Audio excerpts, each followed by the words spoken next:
اچھا علی محمد صاحب، اب دیکھیں آپ نے بات کی آئین پاکستان آپ کو لیول پلینگ فیلڈ دیتی ہے، بٹ اب آئین پاکستان کو تو کوئی آپ سے خاص دشمنی نہیں ہے، اگر ہوتی تو پھر آپ کو کبھی نہ ملتی. آئین پاکستان تو سب کے لیے ہے، لیکن دا پرابلم از کہ آپ کو اگر آج لیول پلینگ فیلڈ آپ جہاں سے بھی مانگ رہے ہیں مل جاتی ہے تو پھر وہی ایک لوپ ہول ہوگا، پھر وہی ایک ویشیس سرکل ہوگا، آپ پھر کسی کے تابع ہوں گے، پھر کسی کی بیساکھیاں ہوں گی، وہ ایک وہی لوپ چل جائے گا.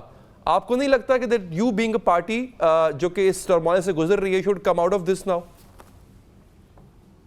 دیکھیں ہم وہی بات کر رہے ہیں، we don't want any favors. ہم یہ کہہ رہے ہیں کہ let the system run organically ہو. ٹھیک ان آرگینک جو بھی ہوگا، جس کے لیے بھی ہوگا، جس کے لیے ہوا ہے ماضی میں وہ اچھا نہیں تھا، اور کسی کے لیے بھی اچھا نہیں تھا، نہ ہمارے لیے نہ ان کے لیے، کسی کے لیے بھی اچھا نہیں ہے. دیکھیں وقت آ گیا ہے کہ ہم تھوڑا سا اب we need to up the game.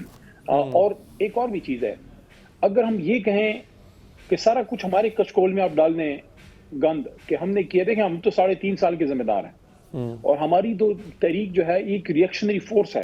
اس میں اگر کہیں غصہ بھی آتا ہے تو اس لیے کہ نوجوان ہے ریئیکشن میں، یہ 30 35 40 سال کی گندی پالیٹکس کی ریئیکشن میں جو ہے تحریک انصاف کا نوجوان کھڑا ہوا ہے. تو اگر کہیں ہمارا نوجوان غصہ کرتا ہے تو آپ دھرتی کا بیٹا ہے، اس کو تھوڑا سا آپ صبر سے برداشت کریں، وہ آپ ہی کے کام آئے گا، وہ اس ملک کے لیے جان لا دے گا.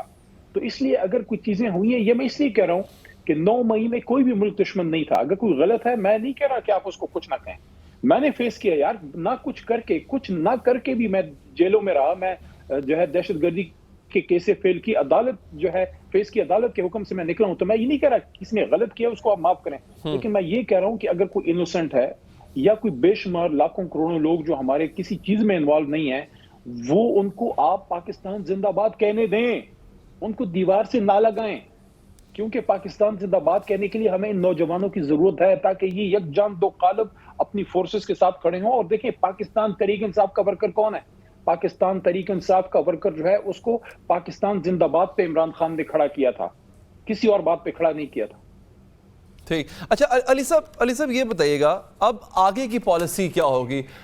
پارٹی کا نیریٹو، پارٹی کا مینیفیسٹو، پارٹی کن بیسس پہ؟ اچھا پھر اگین ایک پالیسی ہے اور ایک ہے آپریشنل کیپیبلٹی آپ کی کس حد تک متاثر ہوئی ہے؟ Your chairman is behind the bars, آپ کی آدھی قیادت جو ہے وہ یا روپوش ہے یا بات نہیں کرنا چاہتی ہے، ان ایکٹیو ہو چکی ہوئی ہے. اس سارے کیس میں اب الیکشن تو آپ نے لڑنا ہی لڑنا ہے، تو وہ کیسے مینج کریں گے اس کو؟ لیکن آپ کے دونوں بڑے پرٹنٹ سوال ہیں. پہلے کا تو میں یہ کہوں، عمران خان صاحب آپ تو خیر میرے سے بڑے عمر میں کم ہیں، when I was in class 2-3 تب سے میں فالو، اچھا تب سے فالو کر رہا ہوں اس آدمی کو. میں نے اس کو ایک چیز دیکھا ہے، اس آدمی کو، اس کو میں نے سب زلالی پرچم کو سر بلند کرتے دیکھا. دیکھیں انسان ہے، غلطیاں کس سے نہیں ہوتی، آپ سے بھی صبح ہوئی ہوگی، مجھ سے ابھی ہو جائے گی، ٹھیک ہے نا، لیکن وہ آدمی پاکستان زندہ باد آدمی ہے، ٹھیک ہے، اس سے یا ہم سے کوئی غلطیاں اگر ہوئی ہیں وہ سب سے ہوتی ہیں.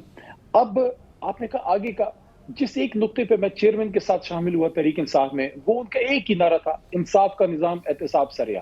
جو انہوں نے ایک بات کی تھی نا کہ اس ملک میں انصاف کا نظام ہو، پھر انہوں نے اس کے ساتھ ایک کانسیپٹ ٹچ کیا، مدنی ریاست، ویلفیئر اسٹیٹ.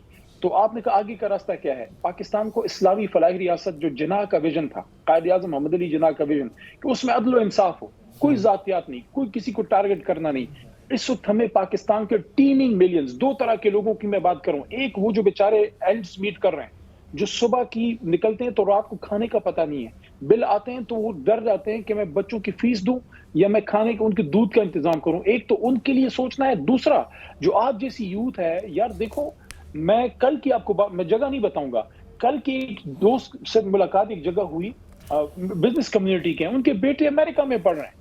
ان سے میں نے پوچھا بیٹا ابھی واپس آ کے کیا کرو گے؟ کہتے ہیں واپس کیوں آئیں گے؟ کہتے ہیں آنے کی جگہ. یہ ہمارے ملک کا بچہ کہہ رہا ہے، وہ ملک سے فراری ہے یار، اس کو واپس اپنا اعتماد ہم نے دینا ہے کہ یار this brain drain should be stopped.